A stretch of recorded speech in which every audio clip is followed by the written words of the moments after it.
They have been called the songs of the congregation. The lyrics speak our theology.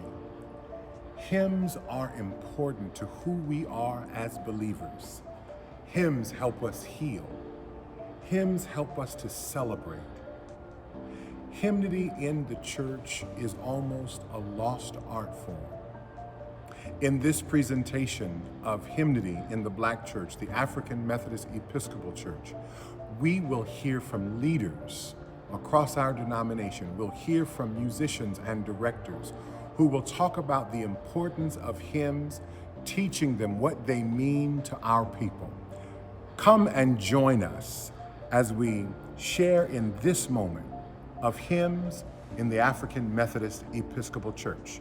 I am Reverend Maurice Wright II, Connectional Director of Music and Christian Arts, and you are in for a treat as we talk about hymnody in the Black Church, in the AME Church.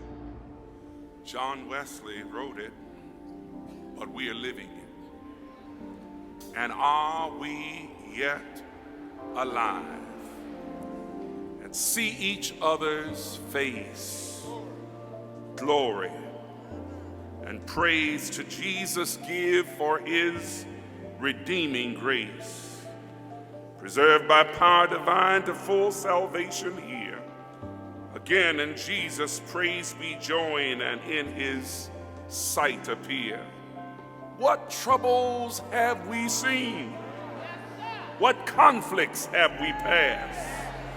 Fighting without and fears within since we assemble last. But out of all, the Lord hath brought us by his love. And still he doth his help afford and hides our life above. With no further lining might we sing like we are happy to be in this place. After 200 years, we are yet still alive. Let's praise him now.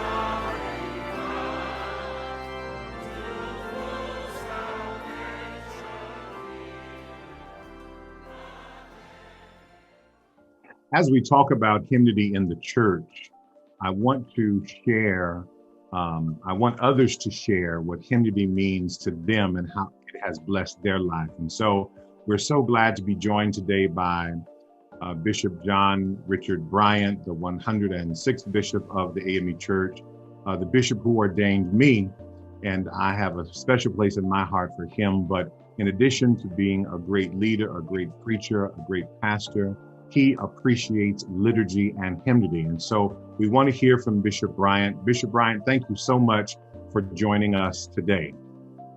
Thank you, sir, for having me. It's my pleasure. Yes, sir. Bishop, just a few questions for you.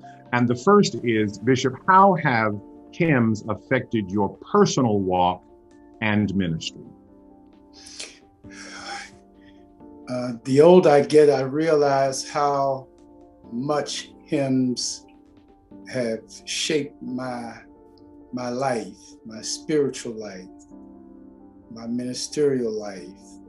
When I have found myself in a place of crisis, what comes to me is a hymn. When I need inspiration, when I'm facing an obstacle, a great challenge, a hymn will come to me. So that's outside of the sanctuary.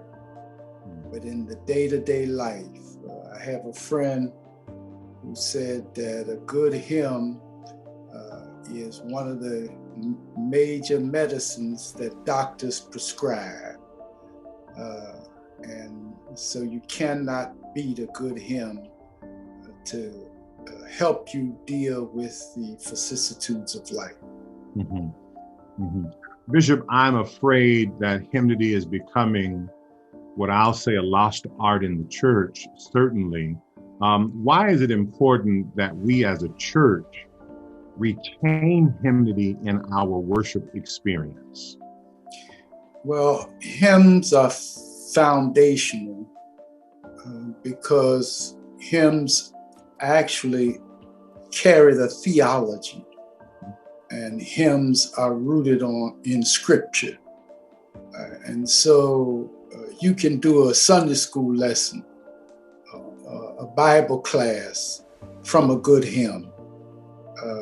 And when you're trying to teach the faith, when you're trying to evangelize, the hymn is key.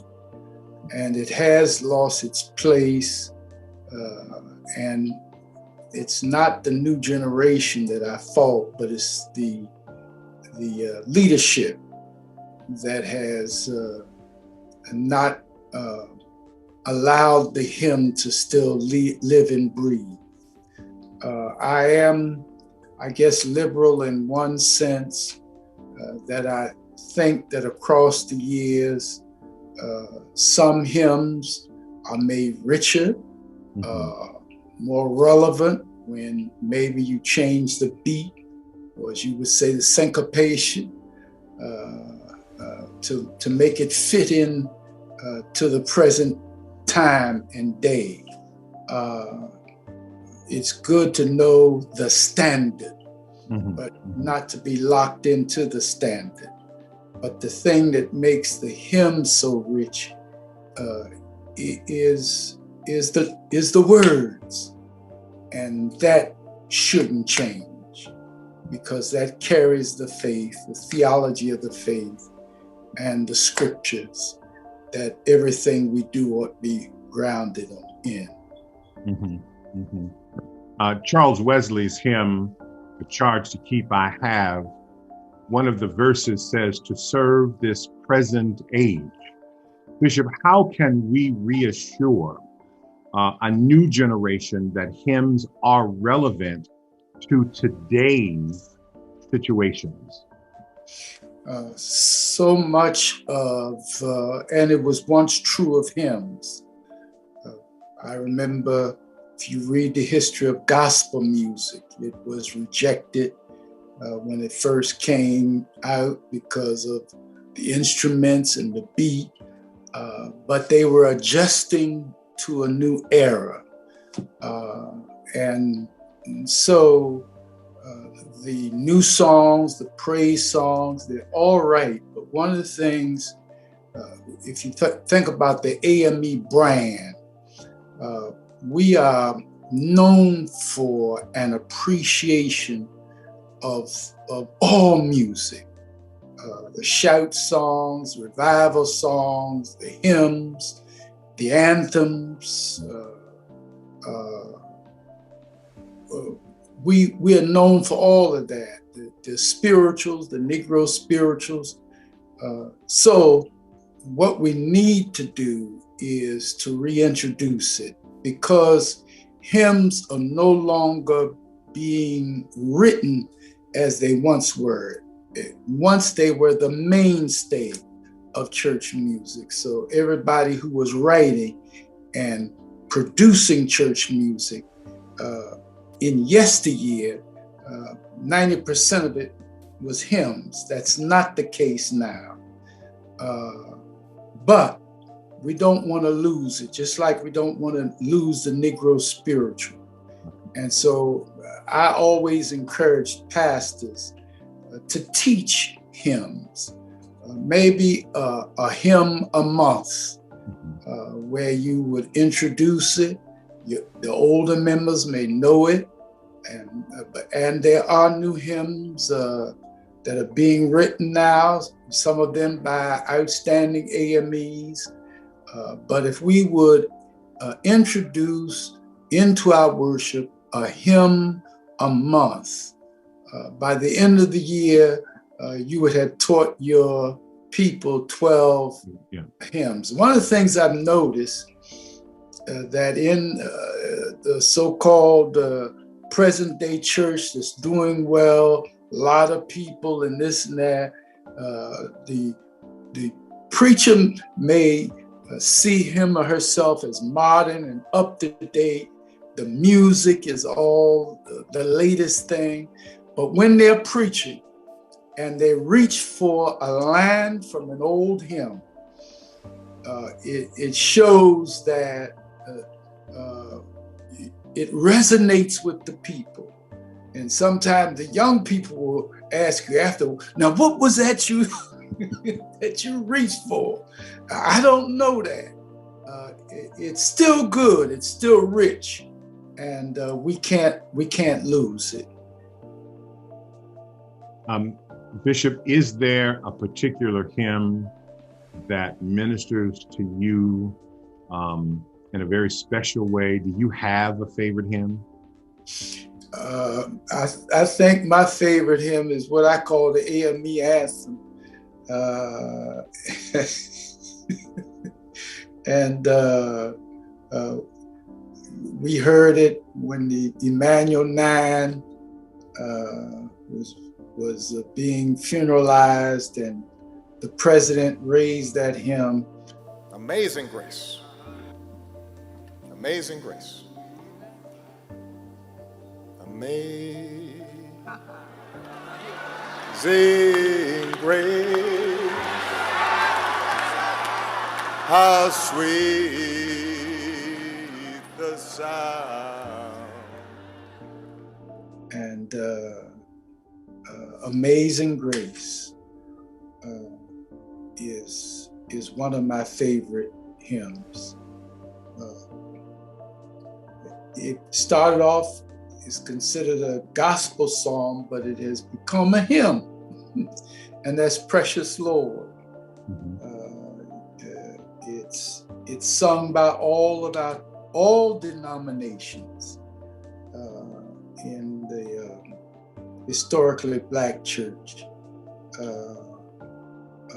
And I find myself, like I said, when writing sermons, preaching sermons, as I'm going along, a hymn comes into my spirit, and it has a deep resting place because it is so precious.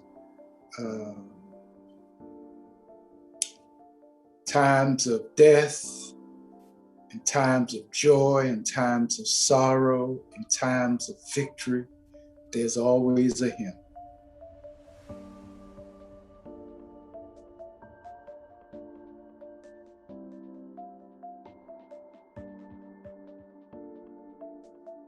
Hymns are important to me because, first of all, they're just a part of my upbringing, my tradition, my foundation, my spiritual formation. Hymns are important to me because hymns teach us about our faith and about our relationship with God. They cause us to be more mindful of the ways of God, and they teach us how to live a good Christian life. And so for me, hymns are formational. And so for that reason, they're very important to me. I think the part of the struggle with maintaining the hymnody in the current church climate has much to do with the same struggle that we have maintaining all quote unquote sacred music in the church. Personally, I grew up in the church where we sang hymns, and I grew up in a home where we sang hymns as well. But in many instances, the music, in my experience, was just done poorly, unenthusiastically, without any life, without any vigor, without any conviction. And I think it lost its life, so to speak.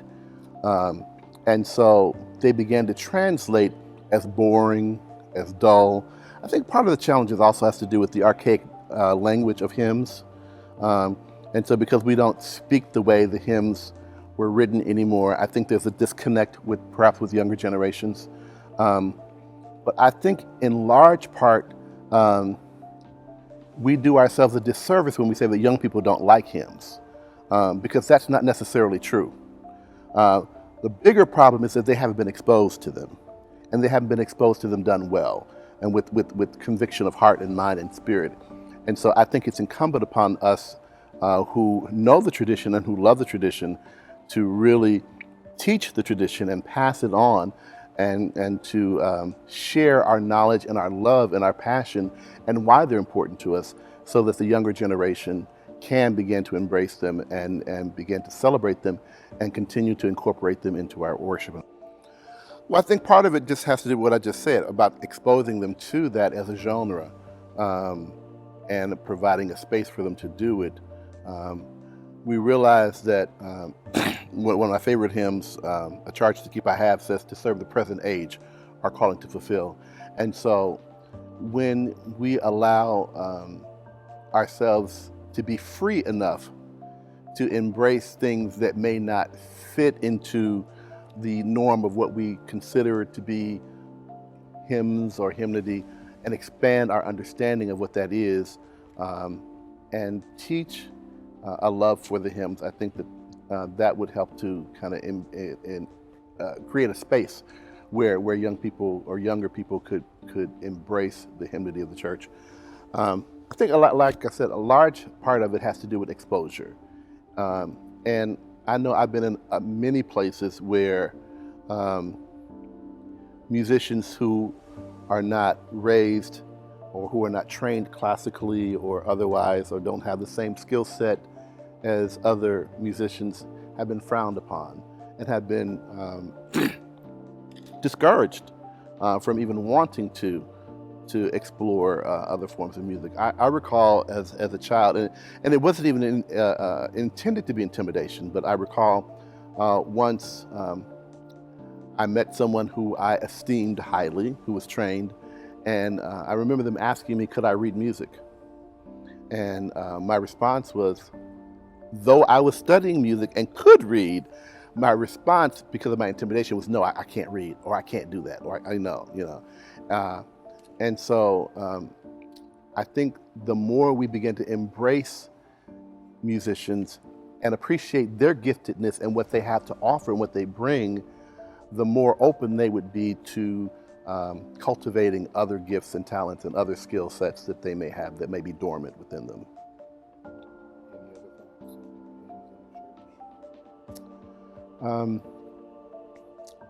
No, I would just say in closing that again, hymns were important because they taught us, I think as I said earlier, they taught us our theology and our formation, and they taught us about our relationship with God and who God is. And so I think that as we move forward, we need to just continue to share that love and that passion that we have, and share it in a loving and embracing way, such that it attracts rather than repels. And not so caught up in it has to be done this way or it has to be done that way, but just get them involved, just get them to begin to understand and break down. Recently, when we were preparing for the General Conference, some of the videos that we were doing, the contemporary arrangement of And Are We Yet Alive? And this wasn't even a young person, this was an older person who just had a major disconnect with the text. And so, you know, I had to really spend some time breaking it down and trying to get her to buy into what it meant, even though it was said in a different way. So I think that challenge is universal in terms of people who are not as exposed to music. So that's our challenge and our task, and I hope that we will continue to pursue it and to rise to the occasion.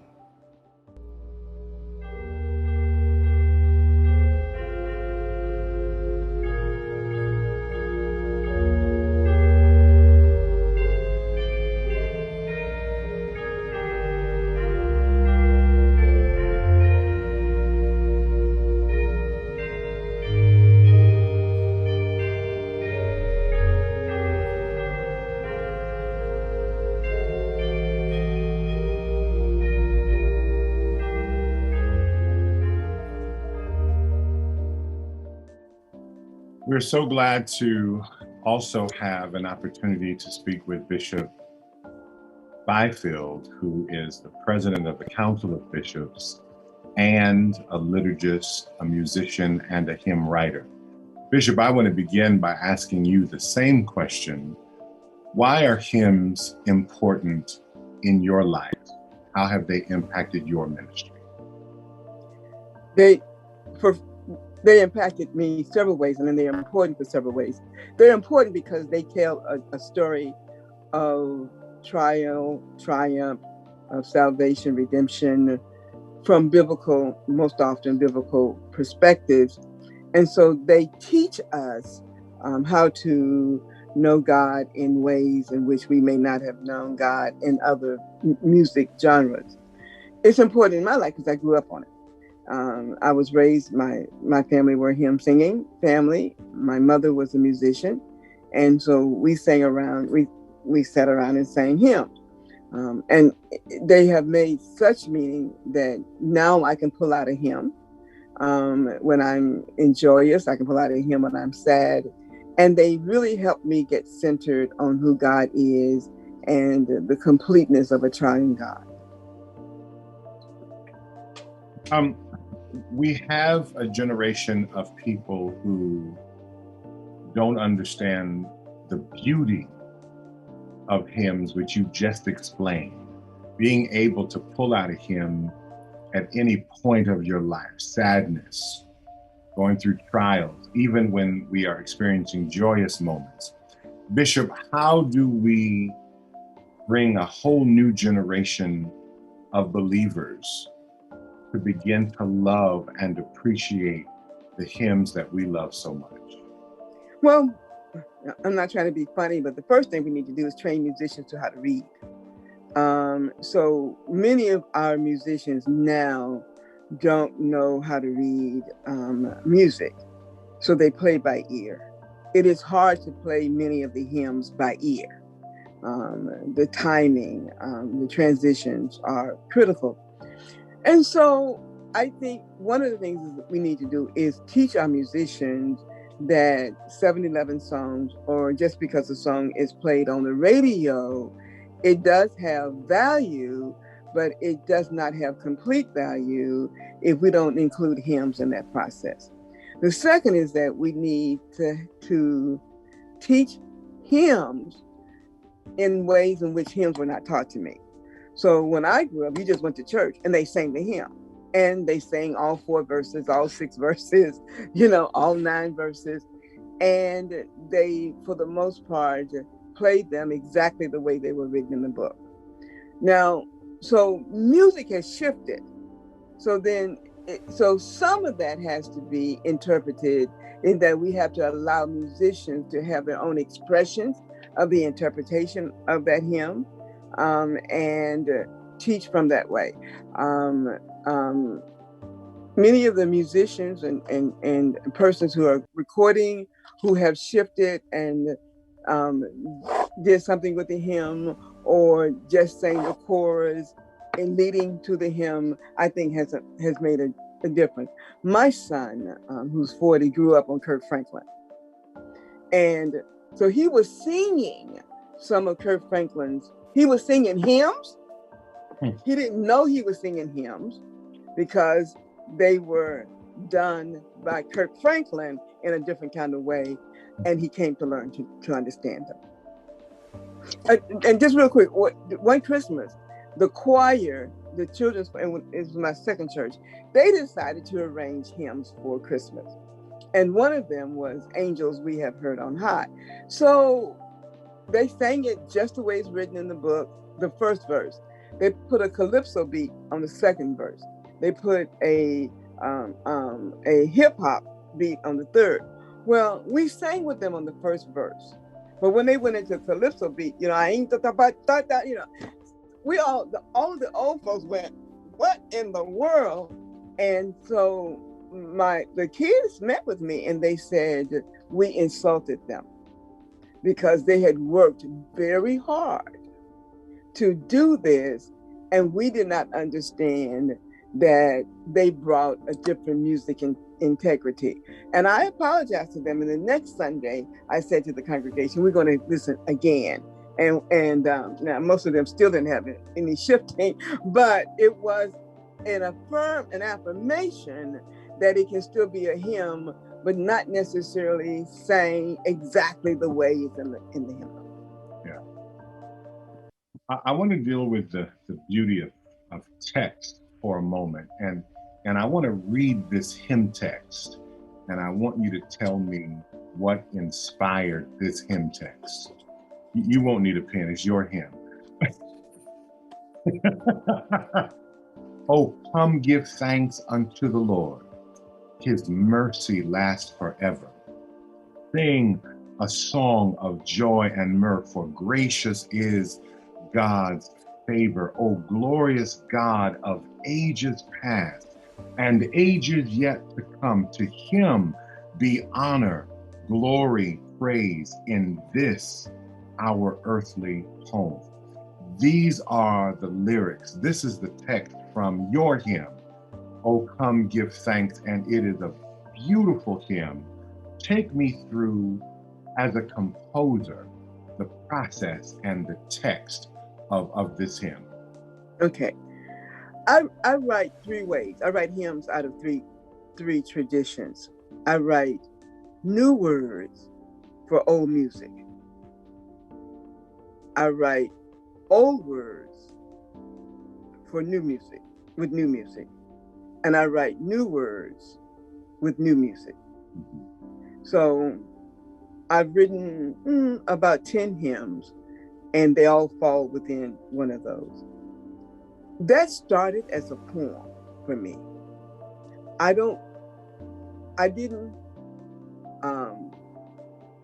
didn't start it as a hymn. I wrote it as a poem, but I couldn't let it go musically. And so it sat there for days, sat there for weeks, months. I just kept looking at it. Literally, I said to the Lord, is this supposed to be music? I need a tune. And he almost instantly, oh, come give thanks unto the Lord. So the first, it just came. So I got like 2 lines of music. I was like, okay, I got to do more than that. So it took about 6 months for me to really work through it musically. And then literally, Dr. Wright, I did nothing with it. So I just said it. I finished it. I would go back and sing it. I asked my musician, at that time, Dr. Keith McCutcheon, I said to him, here it is. I sang it to him. He wrote it as an anthem. And so it was an anthem. Then Anthony Vincent heard it through Keith McCutcheon. And Anthony said, no, it's a hymn. And so they asked me, what is it? And I said, it's a hymn, but it's also an anthem. So I have an anthem version of that song. It's never been sang, never been done, but it's an anthem version. But the hymn came out of a poem, and the Lord just kept giving me words, and that's how it came. So it took about 6 months for it to be completed. It is a beautiful hymn. Thank you. The tune is beautiful. The text is moving. No, Bishop, thank you for the hymn. Thank you for this this piece of music. It's gorgeous. What do you have to say to other persons who want to become hymn writers? How could you encourage somebody else? First of all, I think they are already writing. So let me do a couple of things with that. When I was presiding elder, I had at my district conference, I think it was, I actually had music contests. So I would ask the members of my district, lay and clergy, to submit hymns that they had written, gospels they had written, and praise and worship. Of course, most of them were praise and worship, but 1 or 2 people submitted some beautiful hymns. I tried to get them to publish it, to do, and they, like many musicians, are intimidated. Oh no, this is not good enough. It's not. So I think they are right there in the congregation, and we have to ask them and find them. Secondly, I did a teaching on women who wrote hymns in the AME hymnal, and there are significantly more women who wrote hymns other than Fanny Crosby. So yeah, Nearer My God to Thee, I Need Thee Every Hour, of course, His Eyes on the Sparrow. And so I did a teaching at a workshop on don't dismiss women who write hymns, right? I had women to come to me afterwards and whisper, I write hymns. But I didn't know what I was writing. I thought, yeah. So I think that one, we have to give them permission. Two, we have to identify them. And three, we have to use them in context where it rises to a greater service. So I was blessed because I had, Dr. Anthony Vincent as a friend, and I had you as a friend, and I had others that could take my music, but I still have hymns I have never brought out. So I think that you have to teach it, you have to encourage people, you have to ask people what they've already done, and you have to teach hymns. You have to teach them. You have to have musicians who can not just teach the hymns, but teach the words, why they go with the hymn. I think I told you this, when in my first church, I had PhDs who were musicians, and they were ethnomusicology. And I remember one Sunday, it was a hymn, and the musician said, Dr. Melanie Burnham said, do you want this in the European style, or do you want it in the Afro-American style? I had no clue what she was saying. So I thought she was saying, I want it fast or slow. And I said, you play it. And she said, well, we're gonna play it in the African American style. And she played the chorus first. And then she taught, right, why we sang the chorus first. So I think all of that adds to it. And I think giving people permission and asking people in the AME church to identify themselves who are hymn writers goes a long way. And I will say for our viewers, in addition to O Come Give Thanks, when I became director of MCAM, my first official presentation to the church was the Rosa Parks hymn, which you wrote the lyrics, and in collaboration with Dr. Yuzi Brown presented that hymn, and it is another jewel that we have. Bishop, I look forward to more hymns that will come from you. Let me ask you this final question, which we have asked all of our presenters, and there are a lot to choose from. But what's that one hymn that absolutely does it for you? What's your favorite hymn?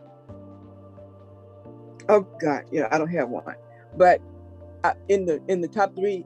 And can it be that I should gain an interest in His Savior's? People don't even know it.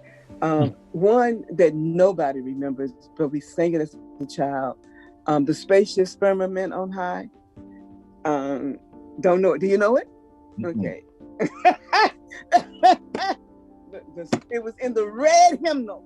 The Spacious Firmament on High. Spacious firmament on high. Da, da, da, da. But I think if I would say in the it would be How Firm a Foundation. Probably Takes Me Out. Is one, and Take My Life and Let It Be, Consecrated Lord to Thee. I think, but I just don't have that one. But I have so many in my spirit that they rise to the occasion. But I think How Firm a Foundation is probably the most consolidated one. Hello, I'm Myron David Hill. I'm the pastor of Cypress Chapel Church in Abbeville, South Carolina. I'm also the associate director for music and Christian arts for the Connectional African Methodist Episcopal Church. The AME Church is everywhere. We're downtown, we're in suburbia, and mostly the church is in small rural places. I mean, roads that end and the church is there. Or the church is in the middle of a cornfield. Or the church is not on the main highway and you have to turn off on a dirt road to get to the church. And members from around everywhere meet at this church to worship and to celebrate God. And sure as the world is round, these AMEs will sing the hymns of the church. They sing them sometimes a cappella. They sing them sometimes without the trappings of instruments. I'm talking about an organ or a piano, anything of that sort. But we will sing hymns. There are certain things that set rural churches apart from all the others. One thing that sets rural churches apart from the others is that they know how to sing hymns and sing them in different tunes. The hymnal may have a tune in the book, but the church does not know that tune because there's not an organist there.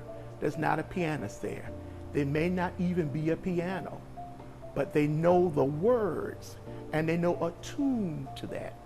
And they sing lustily and they celebrate God in a great way, the best way they know how. Let me give you an example.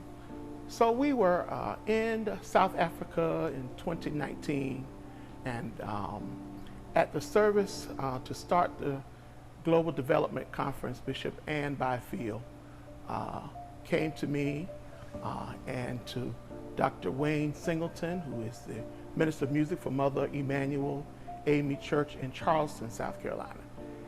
She came to us and she said, Myron, the hymn for today is What a Friend We Have in Jesus. So what I want you to do is I want you to play it and sing it the way we normally would. And then I want you to play it and sing it in a low country South Carolina style. And so that's what we did. So let's see. The way it's written in the hymn book is this.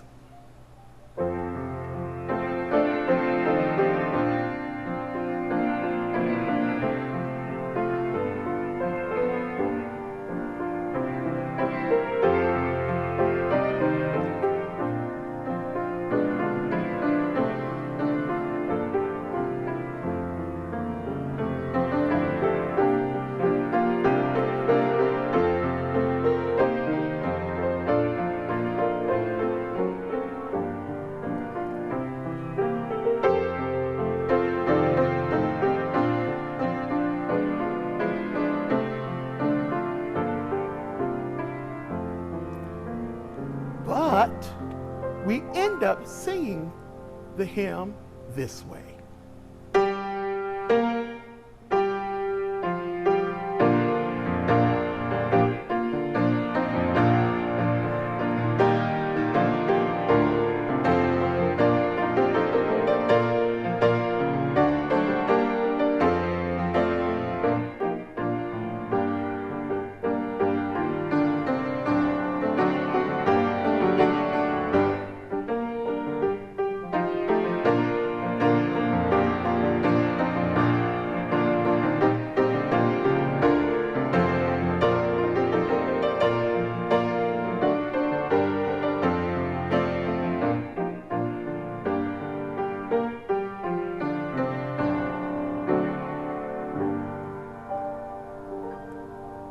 Thank you, Dr. Singleton. Another thing that distinguishes rural hymn singing is we'll sing the text. We'll sing the text as it's written. But when we're finished singing all the stanzas, we will deviate and sing our own little words, take words out of the text and make our own tunes to it. Because again, this is what was passed down from generation to generation to generation. We still honor the text of the hymn, but we embrace the hymn in our own way so that we can express how we feel about God. Thank God that the AME Church is not a monolith. The AME Church is very diverse. We are downtown. We are in suburbia.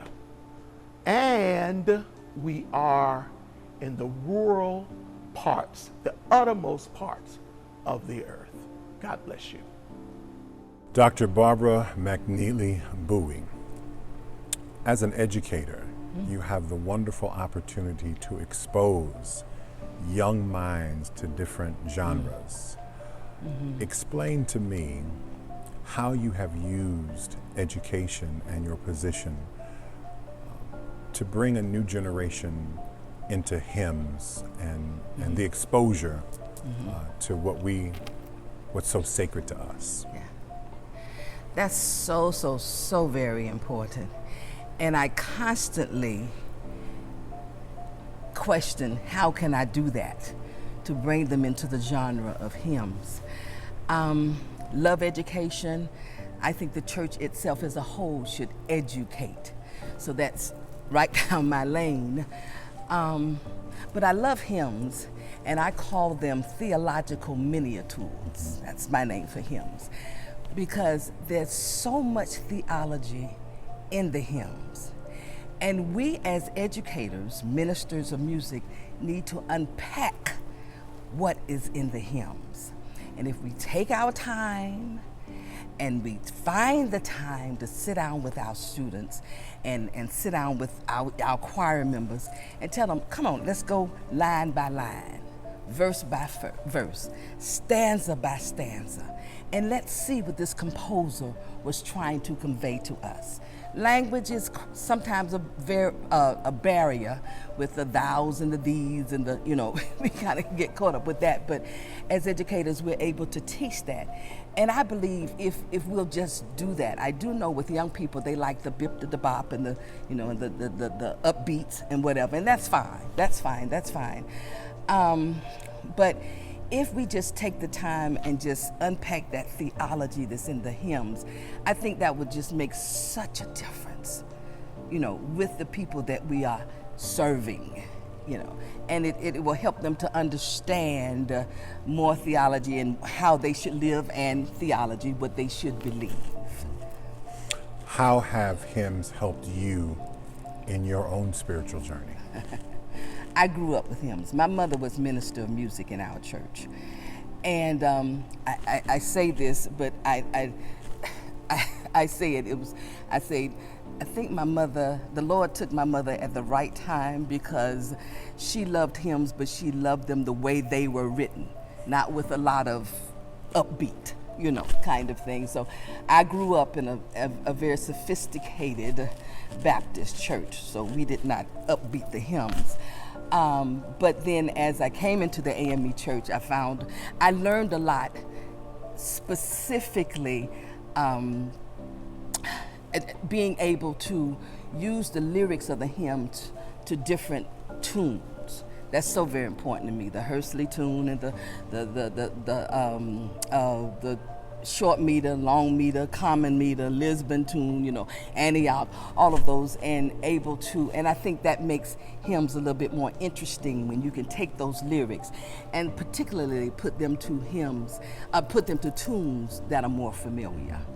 So hymns coming into the AME church, I was very, very fortunate and very happy to find that we still sing hymns. We're not singing them as much, but I love to always give me at least one hymn, if not two or three, prefer two or three, but give me a hymn and take the time with your choir to unpack the theology so they will understand. Because if your choir is singing it very lazily, or your choir is singing it not they're not convicted by what they're singing, then it goes nowhere. So then you have to start with the choir that's singing it so they can sing it and minister to the people in the congregation, and then they will enjoy it as well.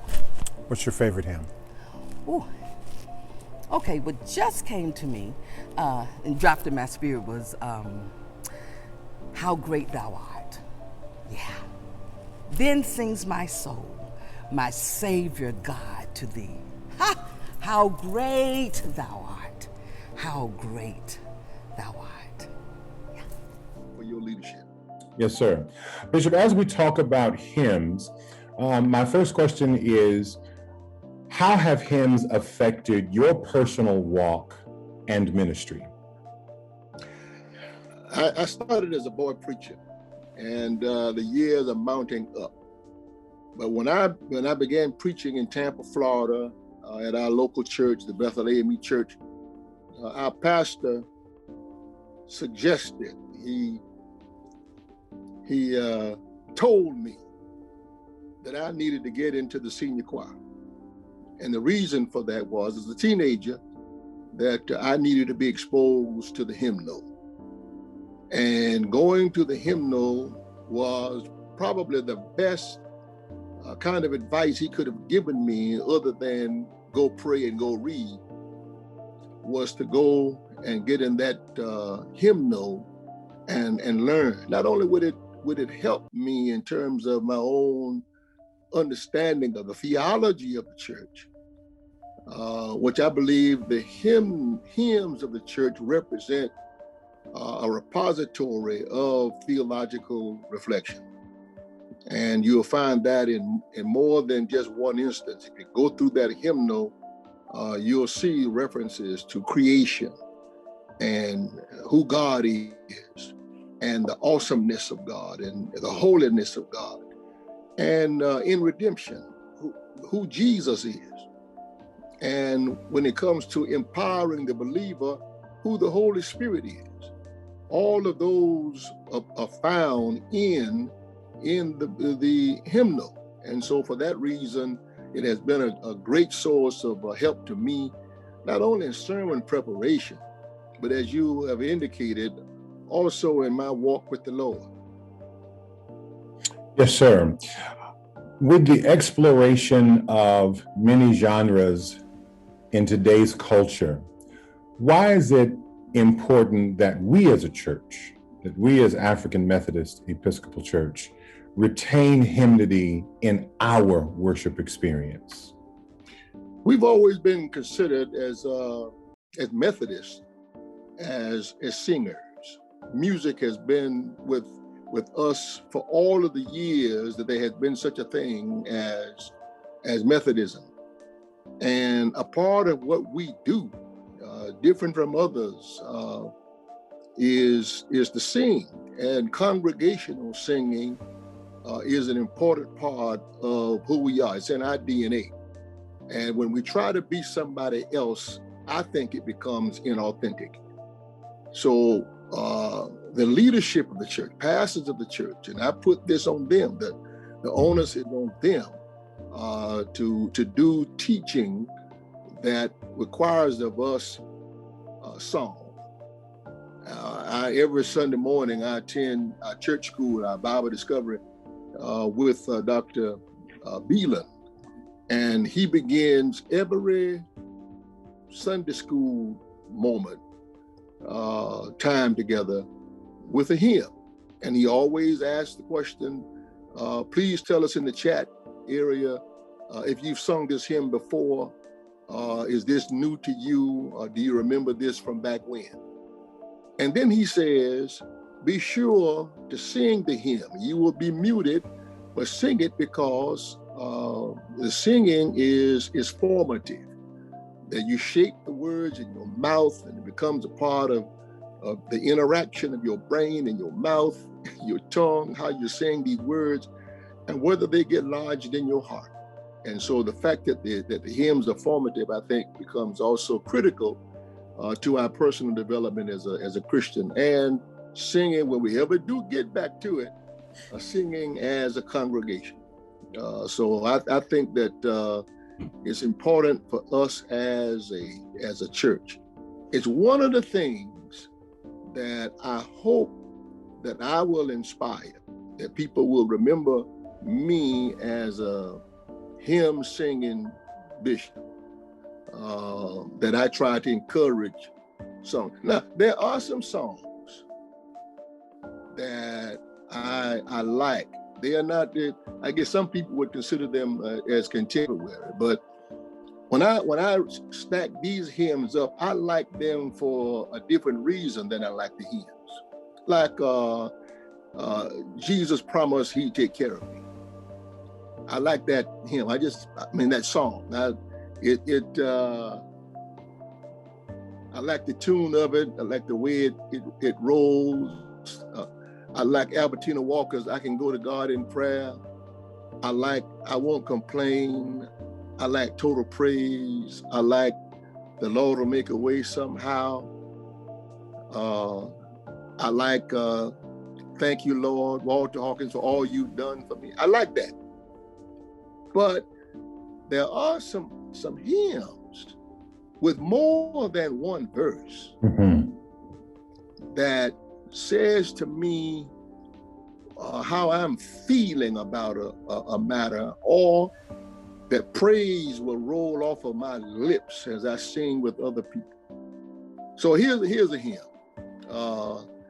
that we don't sing it much anymore. How tedious and tasteless the hours when Jesus no longer I see. Sweet prospects, sweet birds, and sweet flowers have all lost their sweetness to me. The midsummer sun shines but dim. Fields striving in vain to look gay. But when I'm happy in him, December's as pleasant as May. But down at the last verse, it's an ending that is a surprise as you sing it through, because we don't always work out everything in one sermon, in one service. So the last verse of that particular hymn, How Tedious and Tasteless the Hour, is this: Dear Lord, if indeed I am thine, if thou art my son and my song, say, why do I languish and pine? And why are my winters so long? Oh, drive these dark clouds from the sky, thy soul cheering presence restore. Or take me to thee up on high, where winter and clouds are no more. Now, to me, that says a lot about not only the theology, but also the psychology of the believer. Yeah.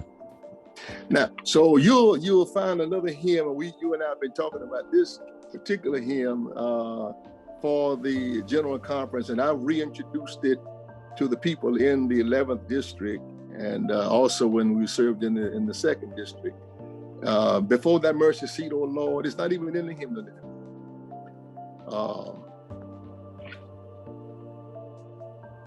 It's not in the hymnal anymore. But before thy mercy seat, O Lord, behold, thy servant stands to ask the knowledge of thy word, the guidance of thy hand. So I sing it before I preach.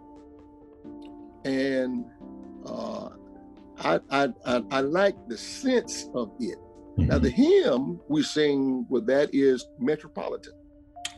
And Metropolitan is a hymn that was, I think, originated in Metropolitan AME Church in Washington, D.C. Because the director, the composer of the hymn happened to be the minister of music at that church, at the organist at Metropolitan.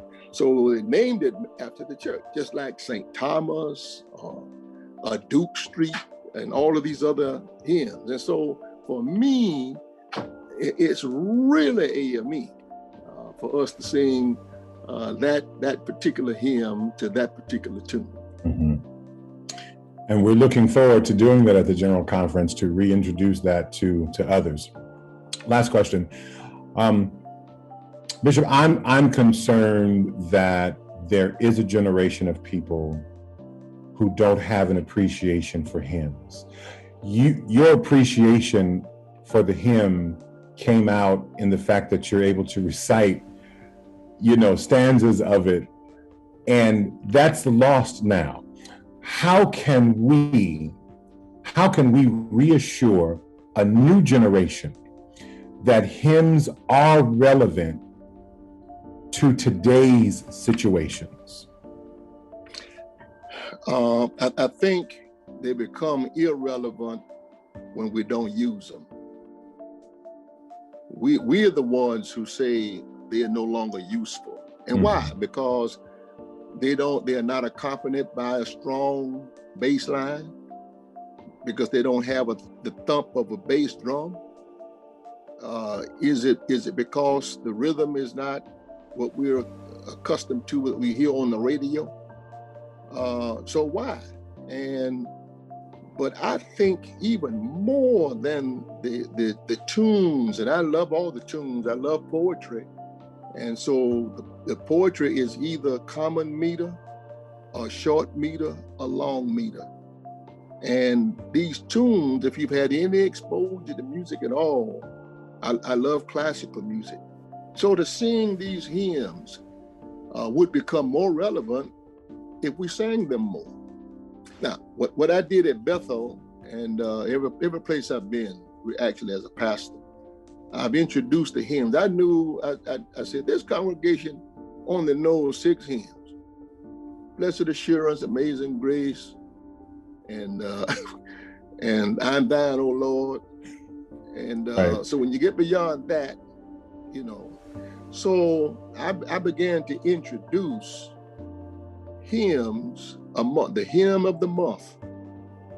And I would sing the first verse of that new hymn on the first Sunday, sing the second verse, maybe 2 verses of it, and then the next. So we close out the services singing that hymn. So by the time we got through the month, we knew a whole hymn. And the people didn't mind singing it, and the people will sing it if the choir will. Right. When the choir learns it and sings it with confidence, the congregation will pick it up. And so I always, even now as a bishop, have at least 2 hymns in every worship experience. Everything else is sung. I participate in it. I get up, clap my hands, stomp my feet. But that's why they're called selections. We give the choir director, the musicians on the keyboards and other instruments an opportunity to allow their whole sense of talent and creativity to participate in what the Lord is telling them. But at the same time, I think that hymn has to reinforce the sermon. I think it has to reinforce where we are in community. And I think people will find out in the midnight hour they come in handy. Yeah. Bishop, thank you so much for your time. Here's one added question. What's your favorite hymn? Probably How Great the Wisdom, Power and Grace, which in redemption shine, the heavenly host with joy confess, the work is all divine.